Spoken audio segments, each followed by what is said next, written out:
Shalom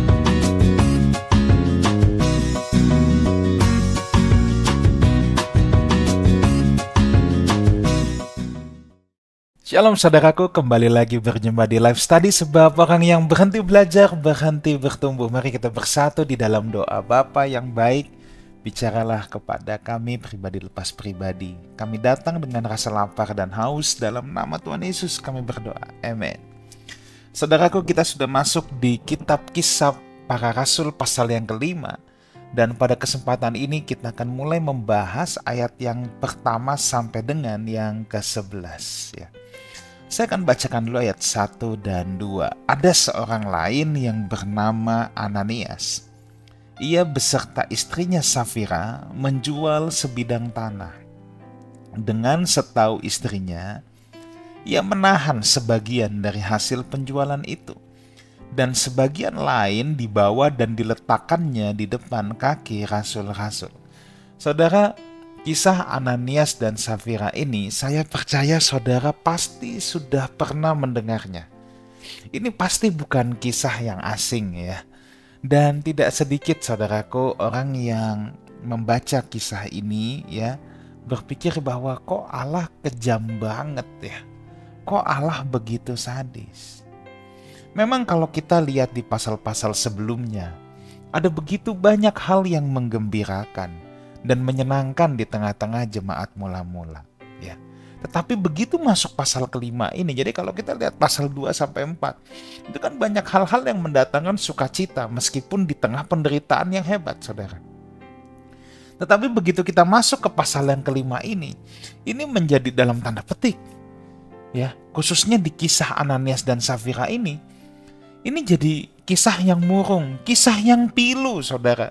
Sebab ini terjadi di tengah-tengah jemaat mula-mula yang pada saat itu baru berkembang. Bahkan tidak sedikit penafsir yang menyatakan bahwa Ananias dan Safira ini kemungkinan juga merupakan anggota ke-120 murid. Ya.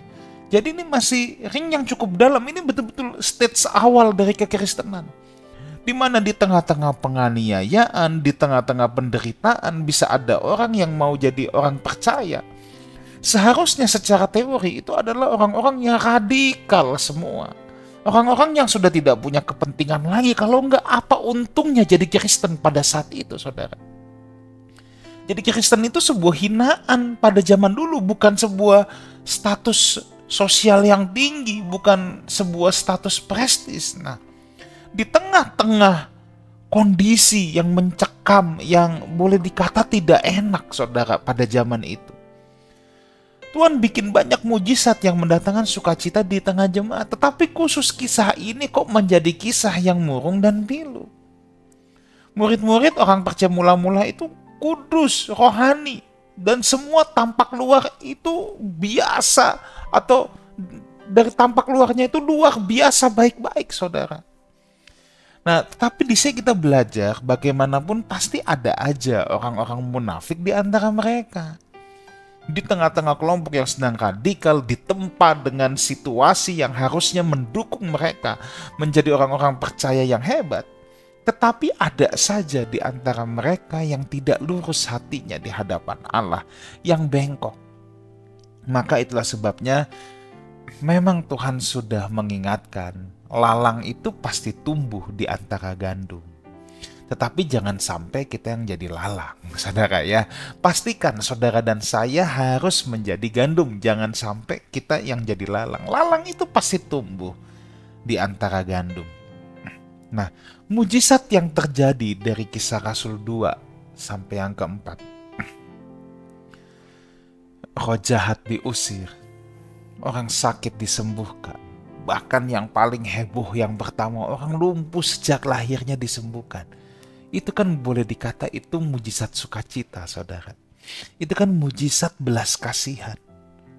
Tetapi dalam kisah Ananias Safira yang akan kita pelajari, yang akan kita baca ya, ini mujizat penghakiman. Saya harus katakan ini mujizat juga, tapi mujizatnya ini mujizat penghakiman. Ini murung dan pilu, saudara. Ya. Nah, saya ingin katakan dulu bahwa saya percaya Tuhan melakukan ini selalu tuh punya tujuan, saudara. Semua yang Tuhan lakukan itu punya tujuan, sebab Tuhan kita adalah Tuhan yang memiliki tujuan. Di balik mujizat penyembuhan, ya, dan yang lain-lain, Tuhan punya tujuan. Termasuk di mujizat penghakiman ini. Kenapa saya katakan mujizat? Nanti kita baca dan saudara sudah tahu kisahnya. Mujizat itu kan punya pengertian sesuatu yang terjadi secara adikodrati atau di luar nalar, saudara. Dan dalam hal ini, kisah Ananias dan Safira, kematian mereka juga mujizat karena di luar nalar. Ya. Dan ini merupakan mujizat penghakiman. Dan Allah punya tujuan. Tujuannya apa? Nah, tujuannya yang saya percaya adalah bahwa Tuhan itu bukan hanya harus dikasihi, tapi juga harus ditakuti. Takut di sini bukan seperti saudara takut sama pembunuh, bukan. Tetapi lebih tepatnya Tuhan itu harus dihormati. Tuhan itu harus disegani. Jadi dia bukan hanya dikasihi, tetapi dia juga harus disegani, dihormati. Kalau kita lihat dosa Ananias dan Safira ini, saudara ya, kisah mereka. Sebenarnya alangkah baiknya kalau suami istri ini bekerja sama dalam suatu perbuatan baik. Suami istri itu kan memang dua menjadi satu. Jangan ada yang ditutup-tutupi. Ini sudah bergabung, ya. Memang baiknya mereka ini kerjasama untuk suatu perbuatan baik. Tetapi di sini mereka sehati sih, saudara. Sayangnya untuk perbuatan jahat, untuk hati yang bengkok. Maka ayat 2 kan tadi, dengan setahu istrinya ia menahan sebagian. Nah, jadi sudah ada persekongkolan, sudah ada niat bersama, saudara. Harusnya bekerja sama dalam perbuatan baik. Tapi ini justru bersekongkol dalam kejahatan. Seperti Adam dan Hawa yang bersekongkol untuk makan buah terlarang dan bersatu dalam ketidaktaatan. Ini yang jadi masalah. Apa sih dosanya Ananias dan Safira? Sebelum kisah Ananias dan Safira, ya, di pasal kelima, kalau kita mundur sebelumnya, di akhir pasal yang keempat, saudara akan menemukan satu tokoh yang minggu lalu kita bahas, yaitu Barnabas, seorang yang murah hati. Dia kemudian yang juga menjadi rasul. Dia adalah bapak rohaninya Paulus kalau kita terus baca ke belakang. Mentornya Paulus, saudara. Nah, Barnabas ini menjual tanahnya, apa miliknya, dan dia serahkan semua ke depan kaki para rasul. Nah, rupanya Ananias dan Safira ini ingin mengikuti jejak Barnabas. Mereka ingin dianggap sebagai murid unggul, murid utama. Padahal sesungguhnya hati mereka itu belum menunjukkan bahwa mereka adalah murid sejati. Mereka itu hanya ingin terpandang, pengen dilihat orang sebagai, dalam tanda petik ya, pohon anggur yang berbuah lebat di kebun anggur Kristus. Padahal mereka tidak punya akar ke dalam yang kuat. Ada banyak orang yang bisa begitu tampak hebat dalam pelayanan, tapi sejatinya tidak punya akar ke dalam yang kuat. Nah, ini persoalan. Ya. Jadi pastikan kita harus punya akar ke dalam yang kuat. Ya. Jangan hanya di luar tampak lebat, tampak indah, tampak berbunga-bunga, tapi kita nggak punya akar ke dalam. Kita harus punya akar ke dalam yang kuat. Mereka ingin terpandang tadi, seperti Barnabas, supaya mereka juga terlihat sebagai orang-orang percaya yang paling utama. Pengen tepuk tangan, pengen sorak-sorai, pengen sanjungan dari saudara-saudara seiman. Ya.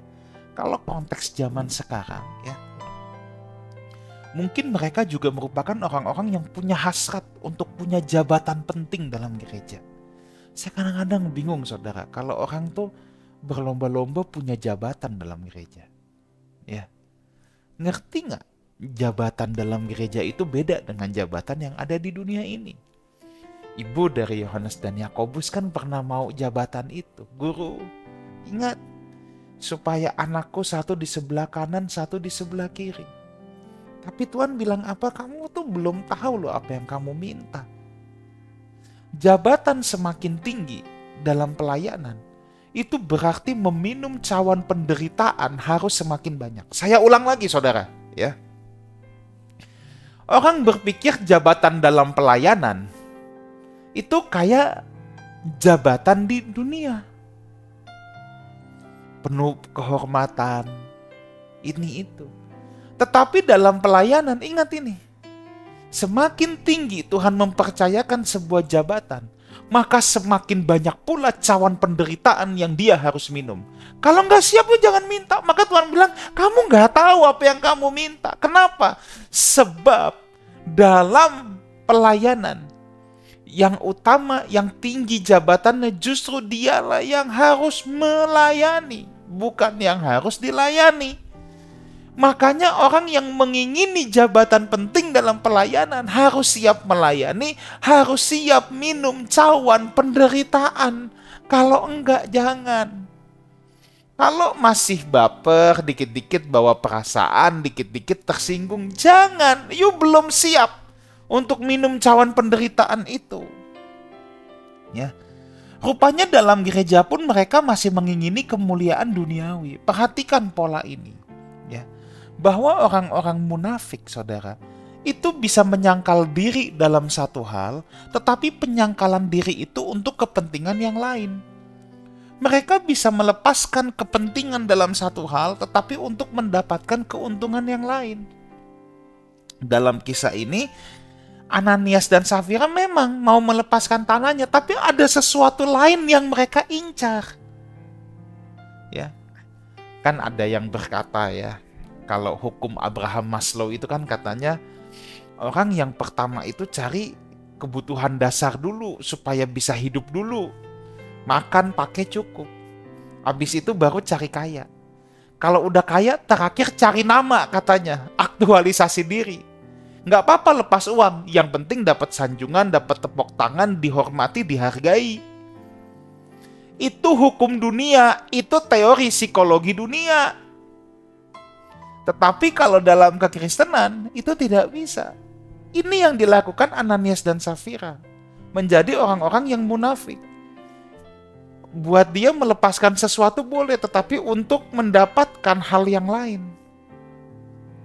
Ini yang berbahaya. Ya, maka saya katakan di sini, saya tulis ya, sebenarnya orang-orang seperti itu hanyalah orang-orang yang secara lahiriah ya suka menonjolkan diri. Lebih baik seperti orang muda kaya yang menghadap Tuhan Yesus, ketika dia nggak sanggup dia terus terang. Ananias dan Safira itu pura-pura mampu melakukan apa yang dilakukan Barnabas, padahal tidak mampu. Hal yang kedua, saudaraku, kita harus perhatikan gini. Ya.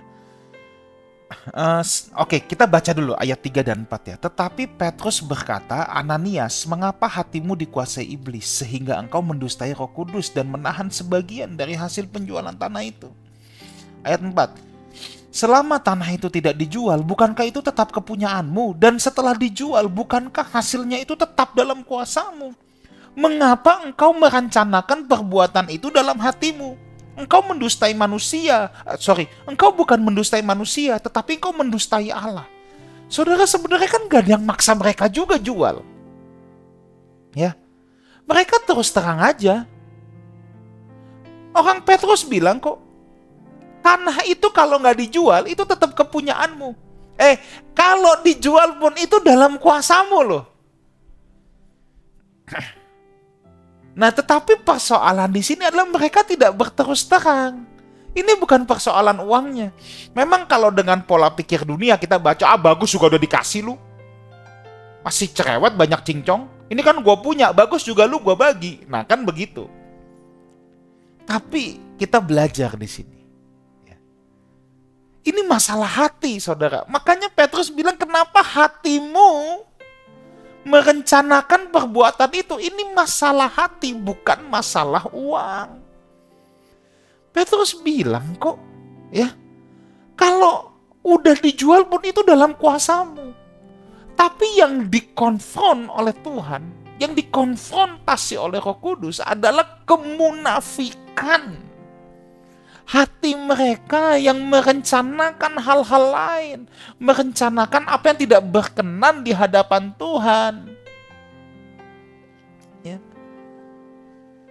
Yang Ananias dan Safira lakukan adalah mencoba menipu para rasul, tapi tanpa dia sadar yang ditipu itu Allah. Buat apa mereka nipu? Mereka ingin dikagumi dari apa yang mereka lakukan.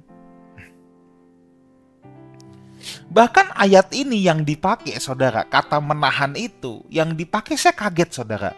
Nospisiomai, yang berarti menggelapkan. Mengambil sebagian dengan diam-diam untuk kepentingan sendiri. Nah, ini kan secara logika manusia, ini tanah dia kok. Tapi sekali lagi ini masalah hati. Lebih baik terus terang, saya jual tanah, tapi saya perlu nih saya kasih sebagian. Nggak kasih pun juga nggak masalah, orang dalam kuasa dia kok. Tapi ini seolah-olah kayak kasih semua dengan tujuan-tujuan tadi jadi terkemuka dan lain sebagainya. Padahal diam-diam diambil untuk kepentingan sendiri. Ini yang dilawan. Ini yang membuat Tuhan murka dan tidak berkenan di hadapan Tuhan. Ya. Penggunaan kata nospisiomai oleh Lukas ini menggambarkan penipuan dalam semangat berbagi yang dilakukan oleh Ananias dan Safira.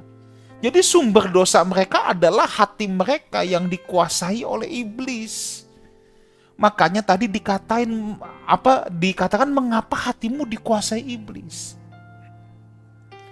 Betapa pentingnya hati untuk dijaga dan kita tidak memberikan pijakan kepada iblis untuk bersarang bertengger di hati kita. Ya. Hati itu harus dijaga, saudara. Apa yang kita lakukan itu kan cuma ekspresi dari hati kita. Orang munafik itu dikuasai, hatinya dikuasai iblis. Orang munafik itu selalu memiliki agenda-agenda sendiri, punya kepentingan-kepentingan sendiri. Ya. Dan ingat, tidak ada yang memaksa mereka. Ini bukan soal uang, ini soal hati. Ada sebuah dusta yang mereka rancangkan. Ya. Mengapa engkau merencanakan perbuatan itu dalam hatimu, kata Petrus. Nah, di sini ada prinsip penting, saudara. Bahwa iblis itu memang mencobai dan membujuk hati kita. Tetapi dia nggak bisa maksa kita. Oleh keinginan kita sendirilah kita diseret dan dipikat. Jadi dosa apapun yang diperbuat seseorang, ia membuahinya sendiri dalam hatinya dan merealisasikannya dalam perbuatan. Ya. Nah, jadi dosa apapun yang diperbuat, ia membuahinya sendiri dalam hatinya dan merealisasikan dalam perbuatan. Oke, ayat yang kelima dan 6. Ketika mendengar perkataan itu, rebahlah Ananias dan putuslah nyawanya. Maka sangatlah ketakutan semua orang mendengar hal itu. Lalu datanglah beberapa orang muda. Mereka mengafani mayat itu, mengusungnya keluar dan pergi menguburnya. Mendengar perkataan itu, Ananias terdiam. Ia tidak mampu berkata-kata dan membela diri. Saudara, Alkitab hanya berkata ia tewas di tempat. Nggak ada tulisan disambar petir, nggak ada tulisan di serangan jantung, maka saya katakan ini mujizat penghakiman. Tapi saya merenung loh, saudara, apakah Petrus mengharapkan hal itu? Apakah Petrus mengharapkan kematian Ananias? Alkitab tidak berkata-kata akan hal itu. Namun saya percaya Petrus pun sebenarnya tidak mengharapkan hal ini. Petrus ingin menegur sebagai sebuah peringatan. Tetapi keputusan Roh Kudus untuk memberikan sebuah peringatan keras. Hukuman terhadap Ananias ini tampak keras memang. Namun Matthew Henry berkata, hukuman ini untuk memelihara kehormatan Roh Kudus yang belum lama dicurahkan ke atas para rasul dan murid-murid lainnya. Yang dilakukan Ananias terhadap Roh Kudus adalah penghinaan besar. Seolah-olah Roh Kudus dapat diperdayai. Ya. Jadi ini peringatan ini memang tampak keras. Kata penafsir legendaris Matthew Henry bilang, tapi ini demi memelihara kehormatan Roh Kudus yang baru aja loh. Ini kan peristiwa belum lama, saudara. Mungkin baru berapa minggu yang lalu, mungkin baru berapa bulan yang lalu. Yang menunjukkan seolah-olah Roh Kudus dapat mereka tipu. Nah, hukuman ini juga dimaksudkan untuk mencegah orang lain melakukan kesombongan yang sama. Buktinya nanti di belakang, setelah sekian lama, Simon si penyihir, Elimas, itu nggak dihukum dengan cara yang sama kok kayak Ananias dan Safira. Tetapi memang Ananias yang pertama dijadikan contoh atau pelajaran. Lalu kita lihat Ananias segera dikuburkan, sebab itulah tata cara orang Yahudi. Ya, dia tetap dikuburkan secara layak walaupun ia mati dalam dosa penghukuman Tuhan. Ayat 7-11, kira-kira 3 jam kemudian masuklah istri Ananias, tetapi ia tidak tahu apa yang telah terjadi. Kata Petrus kepadanya, katakanlah kepadaku, dengan harga sekiankah tanah itu kamu jual? Jawab perempuan itu, betul sekian. Saudara, kalau kita lihat Petrus nanya gini, itu kepo banget sih. Ya, suka-suka dia dong, tanah-tanah dia. Sekali lagi, ini bukan soal uang. Petrus tahu ada yang sedang mencoba berdusta terhadap Roh Kudus. Ini masalah hati, saudara. Kata Petrus, mengapakah kamu bersepakat mencobai Roh Tuhan?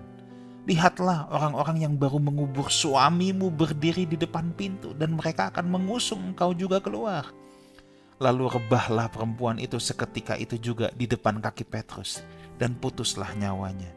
Ketika orang-orang muda itu masuk, mereka mendapati dia sudah mati. Lalu mereka mengusungnya keluar dan menguburnya di samping suaminya. Maka sangat ketakutanlah seluruh jemaat dan semua orang yang mendengar hal itu. 3 jam kemudian masuklah Safira, istri Ananias, ke tempat para rasul berada, yang kemungkinan adalah Serambi Salomo. Ya. Ia masuk ke dalam dan berharap mendapatkan ucapan terima kasih, tentunya pujian sanjungan. Ya. Tidak ada juga saat itu yang memberitahu Safira apa yang terjadi tentang kematian mendadak suaminya. Ya, kita tidak tahu motif kenapa Safira datang. Apakah mau menanyakan suaminya? Saya percaya kemungkinan Safira juga sudah tahu suaminya meninggal. Atau tetap mau masuk untuk dapat sanjungan pujian. Kita nggak tahu itu. Ya. Ada penafsir yang berkata mungkin ia datang untuk memperkenalkan dirinya kepada para rasul. Selama ini yang dikenal suaminya. Ingin memperkenalkan diri bahwa dialah sang dermawan itu, dermawati. Ya. Nah, tetapi kita lihat ia terbukti bersalah dari pernyataan Petrus di ayat yang ke-8 tadi. Ya. Jelas bahwa Safira sudah tahu persekongkolan ini. Ya. Jadi bukan mustahil, ini seperti Hawa yang membujuk Adam, demikian juga Safira membujuk Ananias untuk melakukan kebohongan ini. Dosanya bukakan, ya. Ayat ke-9, mengapa kamu berdua bersepakat mencobai Roh Tuhan? Petrus menyampaikan dulu kekejian dan kejahatan dosa mereka di hadapan Tuhan. Mereka mencobai Tuhan seperti bangsa Israel yang mencobai Tuhan di padang gurun. Memang ada waktu di mana Tuhan langsung mengambil tindakan terhadap orang-orang yang mencobai Dia. Tapi ada waktu juga di mana Tuhan seakan tidak berbuat apa-apa. Tetapi saudaraku, ketahuilah, setiap orang pasti akan bertanggung jawab di hari penghakiman terakhir. Jangan hidup kita mencobai Tuhan. Memang seakan tidak terjadi sesuatu saat ini. Semua aman, lancar, jaya. Tapi jangan, saudara. Ada yang dapat teguran langsung, peringatan langsung. Ada yang belakangan. Sebab Matius 7 juga berkata pada waktu itu, berarti waktu nanti. Aku berterus terang, aku tidak mengenal kamu. Ini kan ayat ini ditujukan untuk para pelayan-pelayan Tuhan. Yang mencobai Tuhan, yang munafik. Peristiwa ini membuat orang-orang percaya lainnya gentar kepada Tuhan. Siapa yang tahan berdiri di hadapan Allah yang Maha Kudus ini? Mari saudara, kalau kita punya kesempatan untuk menjadi murid Tuhan, melayani Tuhan, layanilah dia dengan hati yang lurus, bukan hati yang bengkok, dengan hati yang gak punya kepentingan sendiri, ya, dengan hati yang tulus di hadapan Tuhan. Dan jangan hidup kita mencobai Tuhan. Amin. Mari kita berdoa. Meteraikan kebenaran firman-Mu di hati anak-anak-Mu ya Tuhan. Dalam nama Tuhan Yesus kami berdoa, amin. Saudaraku, sampai jumpa di live study yang akan datang minggu depan. Sebab orang yang berhenti belajar, berhenti bertumbuh. Amin.